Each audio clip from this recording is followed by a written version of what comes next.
Welcome back to my YouTube channel AG solution. आज हमारा नया चैप्टर है मैट्रिक्स। इस चैप्टर का आज हम इंट्रोडक्शन देखेंगे।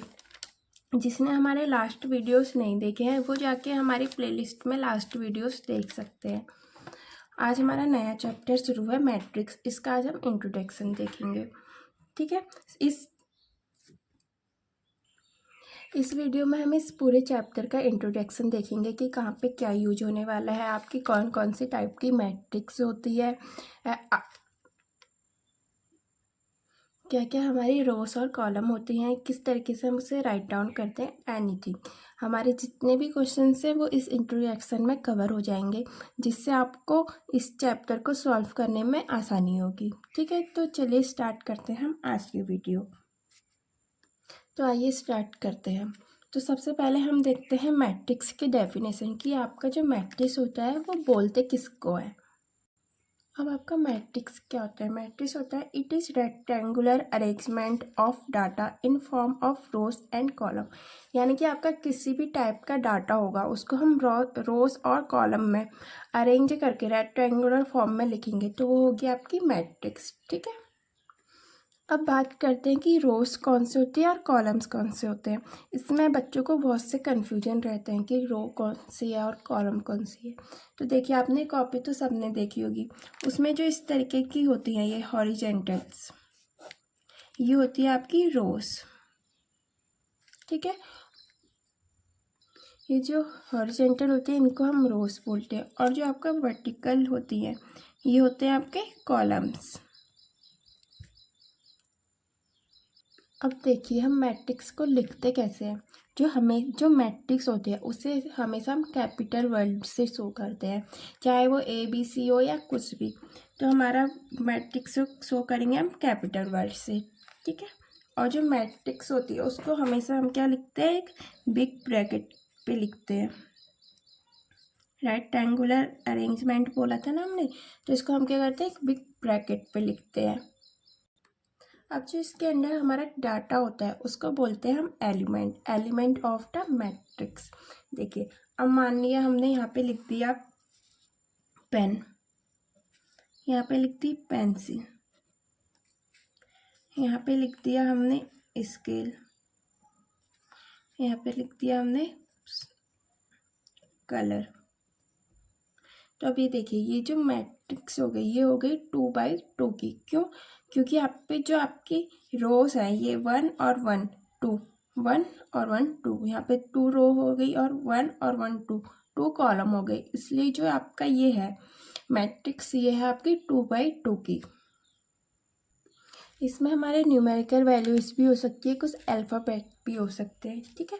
जैसे हमने मान लिया कोई हमारा मैट्रिक्स है एक B इक्वल टू, इसमें हमने लिख लिया कोई मैट्रिक्स 2 3 4 5 7 8, ये हो गया आपका एक मैट्रिक्स। ये किस फॉर्म में? ये है 2x3 के। 2x3 के कैसे? देखिए, इसमें 1 और 1 2 ही रो है, लेकिन 1 2 3 3 कॉलम है, तो ये हो गया आपकी 2x3 की मैट्रिक्स। अब जो ये आपके अंदर की चीज़ें होती है ना, इसका डाटा, वो क्या होता है आपका? वो होता है आपका एलिमेंट। इसे हम क्या कह सकते हैं? Element of the matrix. इसके बाद हम बात करते हैं ऑर्डर ऑफ मैट्रिक्स। आपका ऑर्डर ऑफ मैट्रिक्स अब क्या होता है? आप किसी भी मैट्रिक्स का हम ऑर्डर कैसे फाइंड आउट करते हैं? देखिए, वो हम फाइंड आउट करके order equal to row multiply column.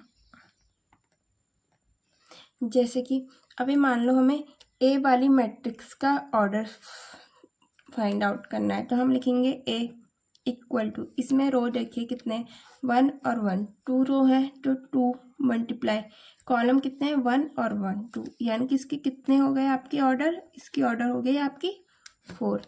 Same चीज़ अगर हम बी वाले मैट्रिक्स का ऑर्डर निकालेंगे, वो कैसे फाइंड आउट करेंगे? इसमें रो कितने, देखिए 1 और 1 2 हो गए मल्टीप्लाई कॉलम कितने हैं, 1 2 3, यानी कि बी का जो ऑर्डर है वो कितना आ गया आपका 6। तो आपका जो order of matrix find out करते हैं उसका फॉर्मूला होता है order equal to row multiply column. अब देखिए माना हमारा कोई एक मैट्रिक है सी, उसमें हमारे नंबर है, एलिमेंट है 2 3 4 7 8 10। ठीक है, अब इसमें निकालना है हमें नंबर ऑफ एलिमेंट कि हमारे नंबर ऑफ एलिमेंट कितने हैं। तो देखिए number of element find out करने का जो फॉर्मूला होता है वो क्या होता है, वो होता है आपका रो मल्टीप्लाई कॉलम। ठीक है, अब इस सी वाले के लिए हमने नंबर ऑफ एलिमेंट निकालना है। इसमें रो कितनी है, 1 2 3 हो गई, मल्टीप्लाई कॉलम कितने हैं 1 2, यानी इसके नंबर और एलिमेंट कितने आ गए आपके 6। और ये इसका ऑर्डर क्या होगा आपका 2, ये आपकी रो कितनी है 1 2 3 और कॉलम कितने हैं 1 2, यानी कि ऑर्डर कितना होगा इसका आपका, ये होगा आपका 3/2। ठीक है, अब देखिए ये जो आपके एलिमेंट्स होते हैं इनकी भी नेमिंग होती है, वो कैसे होती है वो हम देखते हैं। अब देखिए नेम ऑफ एलिमेंट, जो एलिमेंट होते हैं ये आपकी, इसकी नेमिंग कैसे होती है। हमारा कोई मैट्रिक्स है, ठीक है, तो इसका हमें नेमिंग करनी है एलिमेंट की, वो कैसे होती है आपकी। देखिए आपका जो पहला फंक्शन होता है, आपका जो फर्स्ट नंबर होता है वो होता है आपका A11। सेकंड वाला सेकंड पे तो ये हो गया आपका A12। थर्ड वाला ये है, ये हो गया A13। यहाँ पे 1 क्यों, क्योंकि ये फर्स्ट रो है। ठीक है, इसलिए first row first column, first row second column, first row third column. Same चीज़ ये हो गया आपका A, अभी सेकंड रो है तो 2 और ये फर्स्ट कॉलम है तो 1, ऐसे A22 सेकंड रो सेकंड कॉलम, अब ऐसे ही second row third column A23, ऐसे A31 A32 और A33। तो जो आपके एलिमेंट की नेमिंग होती है वो इस तरीके से होती है आपकी। ठीक है, अब देखिए कोई भी एलिमेंट होता है तो उसे हम क्या करते हैं, कोई से भी स्मॉल लेटर से शो करते हैं। ये हो गया ए, और फर्स्ट पे क्या होता है आपका रो इनटू कॉलम। ठीक है, जैसे बताया था अभी, ये फर्स्ट रो हो गई और ये फर्स्ट कॉलम, इसलिए A11। ये फर्स्ट रो हो गई और ये सेकंड कॉलम, इसलिए A12। दैट चीज़ ये फर्स्ट रो हो गई, ये थर्ड कॉलम, इसलिए A13। सेम चीज़ ये सेकंड रो हो गई और ये फर्स्ट कॉलम, इसलिए A21। ये सेकंड रो हो गई और ये second column A22। Second row third column A23। A31 कैसे, third row first column, third row second column, third row third column.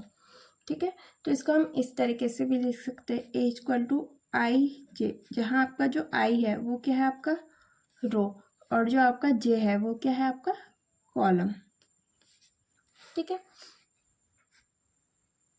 अब देखिए अगर आपको बोला जाए यहाँ पे कि A33 इसमें कौन सा एलिमेंट है आपका, A33 में इस मैट्रिक्स में से, तो क्या देखेंगे हम, ये देखिए थर्ड क्या है आपका रो और थर्ड क्या है आपका कॉलम, यानी कि थर्ड रो का थर्ड कॉलम क्या है आपका 7, यानी कि क्या है आपका 7। ऐसे ही अगर आपको बोला जाए कि A23 में कौन सा एलिमेंट है, तो देखिए ये 2 क्या हो गई आपकी रो यानी कि सेकेंड रो, 3 क्या हो गया आपका कॉलम यानी कि थर्ड कॉलम, और वो क्या आपका 6। ठीक है, आई होप आपको समझ में आ गया होगा कि हम एलिमेंट कैसे लिखते हैं। अब बात करते हैं टाइप ऑफ मैट्रिक्स की कि मैट्रिक्स के कितने टाइप होते हैं। अब देखिए जो आपका फर्स्ट है वो है आपका कॉलम मैट्रिक्स। और किस कॉलम मैट्रिक्स क्या होता है, ये होता है it matrix has on one column, यानी कि कोई भी मैट्रिक्स जिसमें ओनली वन कॉलम हो। ठीक है, वो होती है आपकी कॉलम मैट्रिक्स। जैसे कि हमने लेट किया कोई भी मैट्रिक्स है A=, उसमें आपका 2 3 4 यही चीज़ कॉलम होती है, जो खाली वन ही कॉलम है, ये हो जाएगी आपकी कॉलम मैट्रिक्स। ठीक है, अब जो आपका सेकंड है वो है आपकी रो मैट्रिक्स। आपकी रो मैट्रिक्स क्या होती है, जैसे आपकी कॉलम मैट्रिक्स होती है कि उसमें खाली वन कॉलम होगा, सेम चीज़ आपकी रो मैट्रिक्स होती है, इसमें क्या होगा ओनली वन रो होगी। ठीक है, जैसे कोई भी हमने मैट्रिक्स लेट कर ली, माना कोई भी मैट्रिक्स हमारी बी है, उसमें क्या होगा आपका एक ही कॉलम, और कॉलम कैसे लिखते हैं हम, हॉरिजेंटल लिखते हैं, यानी कि 2 3 4 5। ये कोई मैट्रिक्स, इसमें खाली 1 रो होगी, वो होगी आपकी रो मैट्रिक्स। अब हमारी जो नेक्स्ट मैट्रिक्स होती है वो होती है आपकी स्क्वायर मैट्रिक्स। स्क्वायर मैट्रिक्स क्या होती है, if number of rows and columns are equal, यानी कि आपके जो नंबर ऑफ रोज है उसकी नंबर्स और कॉलम्स के नंबर इक्वल होंगे तो क्या होगी आपकी स्क्वायर मैट्रिक्स। लेट कोई भी मैट्रिक्स हमारा इक्वल टू 1 2 3 4, ये हो गया। इसमें देखिए, इसमें आपके रो कितने हैं, 1 2, 2 रो है, और कॉलम कितने हैं, 1 2, 2 कॉलम है, यानी कि ये स्क्वायर मैट्रिक्स है। सेम चीज अभी हमारे पास कोई भी मैट्रिक्स है इस टाइप की, तो इसमें देखिए कितने रोज है आपकी, 1 2 3, 3 रोज है मल्टीप्लाई, और कितने कॉलम है, 1 2 3, 3 कॉलम है, यानी कि ये आपकी क्या है, स्क्वायर मैट्रिक्स। ठीक है, यानी कि नंबर ऑफ रो और कॉलम इक्वल होगी तो वो आपकी स्क्वायर मैट्रिक्स होगी। अब बहुत से लोग सोचेंगे कि 1 बाय 1 की मैट्रिक्स कैसे बनेगी, तो देखिए वो कैसे बनेगी, वो बनेगी आपकी कोई भी एलिमेंट है उसमें खाली 1 ही एलिमेंट है, कोई भी मैट्रिक्स में देखिए इसमें रो भी 1 हो गई और जो आपका कॉलम है वो भी 1 हो गया, तो ये बन गई आपकी 1 बाय 1 की मैट्रिक्स बन गई, रो भी एक और कॉलम भी एक, तो ये आपकी 1 बाई 1 की मैट्रिक्स, और ये भी आपकी स्क्वायर मैट्रिक्स है क्योंकि इसमें भी नंबर ऑफ रो और नंबर ऑफ एलिमेंट जो है इक्वल है। अब होती है आपकी नेक्स्ट डायगोनल मैट्रिक्स। ये क्या होती है, देखिए if non diagonal matrix element are zero, तो अगर कोई भी नॉन डायगोनल मैट्रिक्स है उसके एलिमेंट है आपके जीरो नहीं है तो वो होगी आपकी ट्राइगोनल मैट्रिक्स। देखिए हम कोई भी एक मैट्रिक्स मान लेते हैं, जैसे कि डी इक्वल टू 1 0 0 0 3 0 0 0 4। ठीक है, कोई भी हमने मान लिया एक मैट्रिक्स। अब इसमें डायगोनल क्या होंगे आपके, जो ये होंगे ये एलिमेंट्स, ये क्या होंगे आपके डायगोनल, ये क्या है आपके जीरो नहीं है। ठीक है, अब देखिए इसमें आपके जो डायगोनल होते हैं वो हमेशा यहाँ ऊपर से नीचे को लिया जाता है, ना कि नीचे से ऊपर को। वो कैसे, देखिए इसका एलिमेंट नाम कैसे होगा, A11 A22 A33, और जो बाकी एलिमेंट होंगे आपके वो होंगे आपके जीरो। यानी कि डायगोनल एलिमेंट वो होते हैं जिसमें आपके नंबर ऑफ रो और नंबर ऑफ कॉलम जो होते हैं आपके इक्वल होते हैं, यानी कि ये रो और कॉलम इक्वल होंगे, वो होते हैं आपके डायगोनल। और यानी कि ये नंबर आपके जीरो नहीं है, बाकी नंबर से आपके जीरो हैं, तो ये हो गया आपका डायगोनल मैट्रिक्स। आपको यहाँ तक समझ में आ गया होगा, अगर नहीं आया है तो आप कमेंट कर सकते हैं। अब देखिए आपकी जो नेक्स्ट मैट्रिक होती है वो होती है आपकी स्केलर मैट्रिक्स। स्केलर मैट्रिक्स, अब आपकी स्केलर मैट्रिक्स होती क्या है, देखिए जो आपका स्केलर मैट्रिक्स होता है उसमें क्या होता है, उसमें जो अगर ये डायगोनल्स के एलिमेंट है ये सेम हो तो आपका स्केलर मैट्रिक्स होगी। जैसे कि हमने कोई भी मैट्रिक्स लेट की कि A इक्वल टू, ये हमने मान लिया 4 0 0 0 4 0 0 0 4, यानी कि आपके जो डायगोनल के एलिमेंट है ये क्या है, सब सेम है, तो ये होगी आपकी स्केलर मैट्रिक्स। और अगर अलग अलग है, डिफरेंट डिफरेंट है, तो वो होगा आपका डायगोनल मैट्रिक्स। अंडरस्टैंड। अब देखिए, अब जो आपकी नेक्स्ट मैट्रिक्स आती है वो होती है आपकी आइडेंटिटी मैट्रिक्स। इस मैट्रिक्स का आपका बहुत ज़्यादा यूज होता है क्वेश्चन सॉल्व करने में। ठीक है, तो ये होती है आपकी आइडेंटिटी मैट्रिक्स। अब ये मैट्रिक्स क्या होती है, अब जो आपकी आइडेंटिटी मैट्रिक्स होती है इसमें क्या होता है, इसमें आपके कोई भी मैट्रिक्स है उसके जो आपके डायगोनल एलिमेंट होंगे, ठीक है, डायगोनल एलिमेंट वो क्या होंगे, हमेशा 1 होंगे। जैसे कि ये हो गया आपका, ये आपके डायगोनल हो गए डायगोनल एलिमेंट ये हमेशा 1 होंगे और इनको छोड़ के बाकी सारी एलिमेंट आपके 0 होंगे। तो ये होती है आपकी आइडेंटिटी मैट्रिक्स। इसको हम आई से भी शो करते हैं, ठीक है। आई भी से यहाँ तक आपको समझ में आ गया होगा। अब देखिए, अब आपका नेक्स्ट होता है इसमें ऑपरेशन ऑन मैट्रिक्स, कि हम ऑपरेशंस कैसे लगाते हैं मैट्रिक्स पे। इसमें सबसे पहला ऑपरेशन है आपका एडिशन, कि हम मैट्रिक्स को ऐड कैसे करते हैं, ठीक है। सबसे पहले हम देख लेते हैं कि हमारे पास लेट कर लो कोई भी 2 मैट्रिक्स है, 2 3 4 5 6 7 8 9 10। एक मैट्रिक्स ही हो गई, और एक मैट्रिक है आपके पास B इक्वल टू 1 4 6 7 5 3 2 4 5। ये किस फॉर्म में मैट्रिक्स है, ये है 3/3 पे, ठीक है। तो अब इनको हम ऐड कैसे करेंगे, सिंपल है। आप करो A plus B equal to, अब ये ऐड कैसे होंगे देखिए। इसमें हम ऐड करना सिंपल होता है, जैसे ये फर्स्ट एलिमेंट है, ए का फर्स्ट एलिमेंट बी के फर्स्ट एलिमेंट से ऐड होगा, यानी कि 2 + 1 इक्वल टू 3, 3 + 4 7, 6 + 4 10, 5 + 7 12, 6 + 5 11, 7 + 3 10, 8 + 2 10, 9 + 4 13, 10 + 5 15। ये होगा आपका एडिशन। इसमें ऐसा नहीं होगा कि कोई सा भी एलिमेंट किसी के भी साथ ऐड हो जाए, वो अपनी पोजीशन वाले एलिमेंट से ही ऐड होगा। कि आपका जो A11 है वो इसके भी A11 से ही ऐड होगा, इसका A12 इसके A12 से ऐड होगा, ठीक है। अब देखिए, इसी में सिमिलरली हमारा सब्सट्रैक्शन होता है। वो कैसे, अगर आपको A - B करना हो तो हम कैसे करेंगे, जैसे हमने प्लस किया था सेम प्रोसेस में हम A - B करेंगे।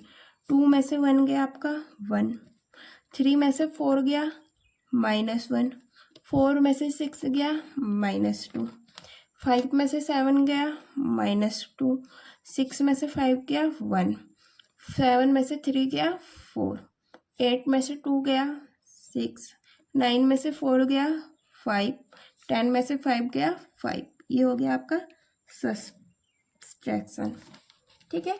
जैसे आप प्लस करोगे सेम आपको माइनस भी करना है।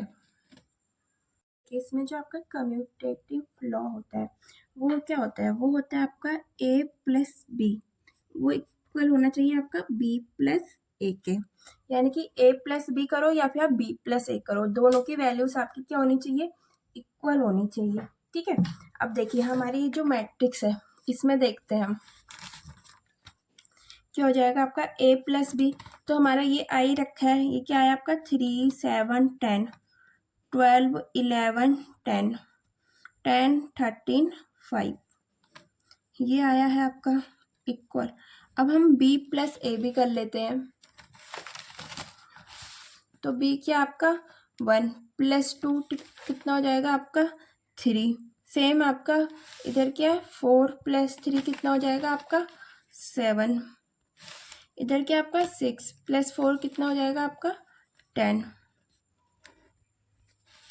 इधर कितना आपका 7 + 5 हो जाएगा आपका 12, इधर क्या आपका 5 + 6 हो जाएगा आपका 11, इधर क्या आपका 3 + 7 कितना हो जाएगा आपका 10, इधर क्या आपका 2 + 8 10,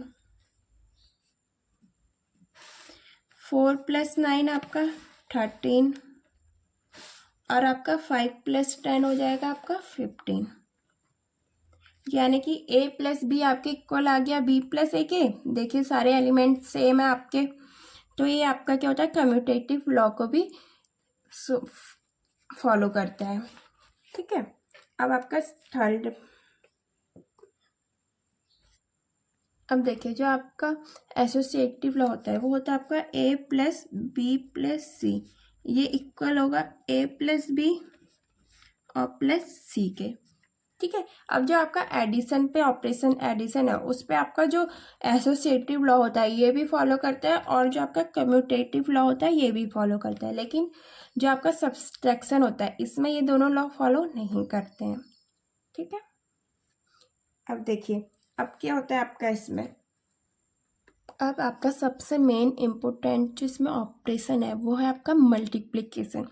सबसे ज़्यादा गलती जो बच्चे हैं वो इसी में गलत करते हैं। ठीक है, तो आइए देखते हैं हम इसे। सबसे पहले एक स्मॉल सी मैट्रिक्स ले लेते हैं हम, A = 1 2 3 4 और B = 5 2 1 3। ठीक है, आपको इसमें A मल्टीप्लाई B करने को कहा होता है, 1 2 3 4 मल्टीप्लाई 5 2 1 3 ऐसा करने को कहा होता है। लेकिन बच्चे क्या करते हैं, बच्चे करते हैं 1 × 5 2 × 2 3 × 3 और 4 × 4 ऐसा कर देते हैं, जबकि ऐसा नहीं होता है। इसका रूल होता है कि आपकी जो रो है इसकी मल्टीप्लाई होगी पहले कॉलम से। ठीक है, कैसे देखिए, ये होगा आपका 1 की मल्टीप्लाई 5 से होगी, यानी कि 1 × 5, फिर बीच में आता है आपका प्लस, फिर 2 की मल्टीप्लाई 1 से होगी, 2 × 1। अब फिर से इस कॉलम पे होगी, अब हम इस कॉलम से मल्टीप्लाई करेंगे। 1 की मल्टीप्लाई होगी आपकी 2 से, 1 × 2 प्लस 2 की मल्टीप्लाई होगी आपके 3 से, 2 × 3। ठीक है, सेम चीज। अब इस कॉलम की मल्टीप्लाई, इस रो की मल्टीप्लाई इस कॉलम से करेंगे। 3 की मल्टीप्लाई होगी 5 से, 3 × 5 प्लस 4 की मल्टीप्लाई होगी आपकी 1 से, 4 × 1। सेम चीज इस रो की मल्टीप्लाई आप इस कॉलम से होगी, 3 की मल्टीप्लाई होगी आपकी 2 से, प्लस 4 की मल्टीप्लाई होगी आपकी 3 से, 4 × 3। तो देखिए ये क्या आ जाएगा आपका, 5 × 1 = 5 प्लस 2 × 1 = 2, यानी कि ये हुआ आपका 7, 2 × 1 = 2 प्लस 3 × 2 = 6, 6 और 2 8, 5 × 3 = 15 प्लस 4 × 1 = 4, यानी कि 15 प्लस 4 19, 3 × 2 = 6 प्लस 4 × 3 = 12, 6 और 12 18। ठीक है, तो आपकी जो मल्टीप्लाई होती है वो ऐसी होती है, रो पहले पूरे रो की मल्टीप्लाई फर्स्ट कॉलम से, फिर रो की मल्टीप्लाई सेकंड कॉलम से, फिर रो की मल्टीप्लाई अगर एक और कॉलम होती तो थर्ड कॉलम से। ठीक है, यहाँ तक आपको समझ में आ गया कि मल्टीप्लिकेशन कैसे करना है, एडिशन कैसे करना है और सब्सट्रैक्शन कैसे करना है। तो यहाँ तक अगर आपको समझ में आ गया है तो आपके क्वेश्चन ईजिली सॉल्व हो जाएंगे आपसे। अब जो आपका नेक्स्ट टॉपिक है वो है आपका ट्रांसपोज ऑफ मैट्रिक्स। आपका ट्रांसपोज ऑफ मैट्रिक्स होता क्या है, ये आपका interchange in rows and column of matrix. कोई भी मैट्रिक्स है उसमें रो और कॉलम का इंटरचेंज करना, यानी कि उनको आपस में चेंज करना ही आपका होता है ट्रांसपोज ऑफ मैट्रिक्स। ठीक है, अब देखिए हमने कोई भी मैट्रिक्स ली हमने A = हमने लिया 2 4 6 8 5 9 7 6, हमारा एक कोई भी मैट्रिक्स है। ठीक है, इसको हमें ट्रांसपोज करना है, यानी कि आप इसकी रोज और कॉलम्स को हमें इंटरचेंज करना है। तो हम क्या करेंगे, इसको हम शो करेंगे सबसे पहले A' से। ठीक है, अब आपकी जो रो है उसको क्या करो, आप कॉलम में चेंज कर दो, और जो कॉलम है उसको आप रो में चेंज कर दो। जैसे ये रो है उसको हम कर देते हैं कॉलम में चेंज, तो ये हो जाएगा 2 4 6 8, और ये वाली रो है इसको भी आप कर दो कॉलम में चेंज, 5 9 7 6। हो गया आपका, जो आपके रो थे वो कॉलम में चेंज हो गए, और जो आपके कॉलम थे वो आपके रो में चेंज हो गए। ठीक है, तो ये होता है आपका ट्रांसपोज ऑफ मैट्रिक्स, इसमें आपको रो और कॉलम इंटरचेंज करने होते हैं। अब देखिए अगर हमारा ये ट्रांसपोज है A' का, इसका हम दोबारा ट्रांसपोज कर देंगे तो वापस से हमें क्या मिल जाएगा, सेम मैट्रिक्स, यानी कि A मैट्रिक्स ही मिल जाएगी। ठीक है, अब हमारे पास कुछ लॉ होते हैं जिसके अकॉर्डिंग अगर हम A + B का ट्रांसपोर्ट करें तो वो किसके इक्वल होना चाहिए, वो होना चाहिए आपका ए डैश प्लस बी डैश के। ठीक है, इसमें जो हमारा सेकंड वो होता है ए और बी का ट्रांसपोर्ट जो हम करते हैं वो कैसे होगा। अब उसको हम इस तरीके से नहीं लिखते हैं कि ए ट्रांसपोर्ट मल्टीप्लाई बी ट्रांसपोर्ट, उसमें आपका आंसर इक्वल नहीं आता है। उसको आप लिखते हैं कि बी ट्रांसपोर्ट मल्टीप्लाई ए ट्रांसपोर्ट ट्रांसपोज। ठीक है, हाई यहाँ तक आपको समझ में आ गया होगा। अब देखिए आगे देखते हैं। अब जो आपका नेक्स्ट है वो है आपका symmetric and screw symmetric matrix. सबसे पहले तो आपका जो सिमेट्रिक मैट्रिक्स है वो होता क्या है। देखिए हमारा कोई भी मैट्रिक्स है ए, ठीक है, अगर हम उसके ट्रांसपोज करें ए मैट्रिक्स यानी कि ट्रांसपोज ऑफ मैट्रिक्स ए करें तो वो क्या होना चाहिए, अगर वो आपके इक्वली वापस से उसी मैट्रिक्स से आ गई तो वो हो गया आपकी सिमेट्रिक मैट्रिक्स। तो देखिए हम इसका एग्जांपल देखते हैं। माना कोई भी एक मैट्रिक्स है कि ए इक्वल टू, अब देखिए ये है आपकी 1 2 3 2 4 5 3 5 6।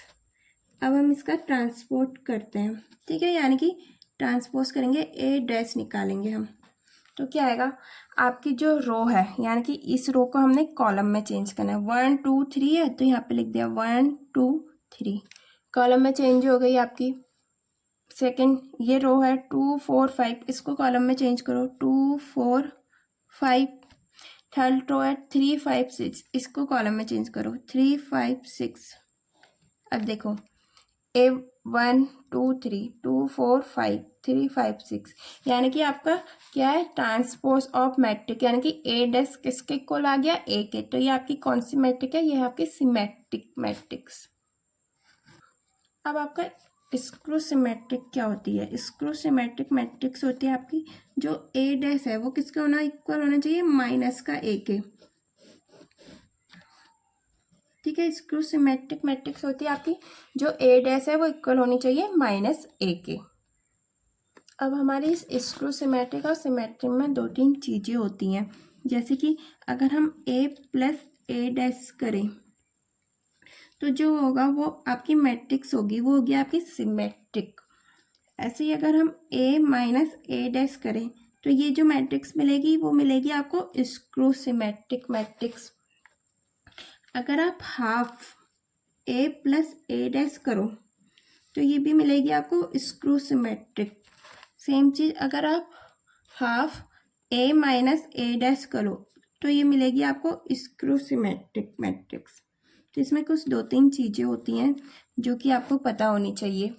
ठीक है, अब इस चैप्टर में एक लास्ट चीज़ मिलती है, वो होती है आपकी इन्वर्स ऑफ मैट्रिक्स, कि आपको मैट्रिक्स का इन्वर्स कैसे निकालना है।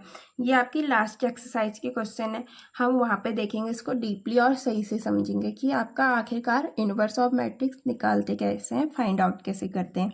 आई होप आपको यहाँ तक आपको समझ में आया होगा। Please like share and subscribe.